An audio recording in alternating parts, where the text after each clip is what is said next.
मुझे खुशी है हमने यह महसूस किया कि अनुसूचित जातियों में कुछ लोग अभी भी आरक्षण के लाभ से वंचित रह रहे थे, उन्हें भी यह लाभ देकर समाज की मुख्यधारा में लाने के लिए हमने गत विधानसभा चुनावों के दौरान संकल्प लिया था। हमने कहा था कि वर्गीकरण करने का जो वायदा हमने किया था हम उसको पूरा करेंगे। मुझे खुशी है कि हमने इस वायदे को अमली जामा पहनाते हुए हमने इसका वर्गीकरण को भी लागू करने का काम ये हमारी सरकार ने किया है।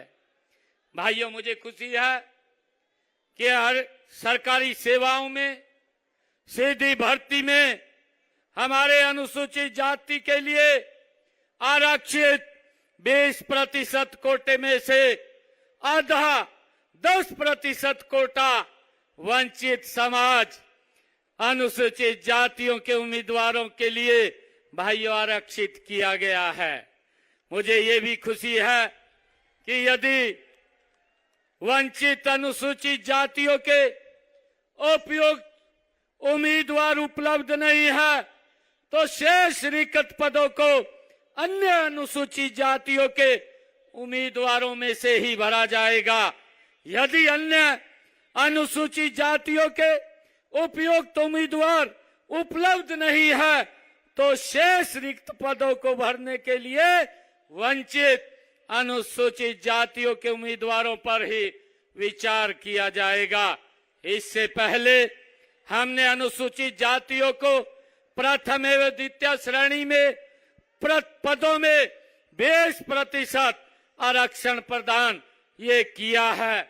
मुझे खुशी है कि हम महर्षि वाल्मीकि जी और संत कबीरदास जी, संत रविदास जी महाराज और बाबा साहेब अम्बेडकर जी जैसे महापुरुषों के विचारों का प्रचार करने के लिए प्रमुख शहरों में समरसता विरासत केंद्र स्थापित करने का निर्णय भी हमारी सरकार ने लिया है। भाइयों, मुझे खुशी है आज आप लोगों के बीच में ये भी बात बताते हुए कि हमने यह सुनिश्चित किया है कि प्रदेश में 50% सफाई ठेके सफाई मित्रों और उनको समूहों को ही दिए जाएंगे, उससे बाहर नहीं जाएंगे। हमने सफाई कर्मचारियों के हितों को रक्षा के लिए हरियाणा राज्य सफाई कर्मचारी आयोग का गठन भी हमारी सरकार में किया गया है।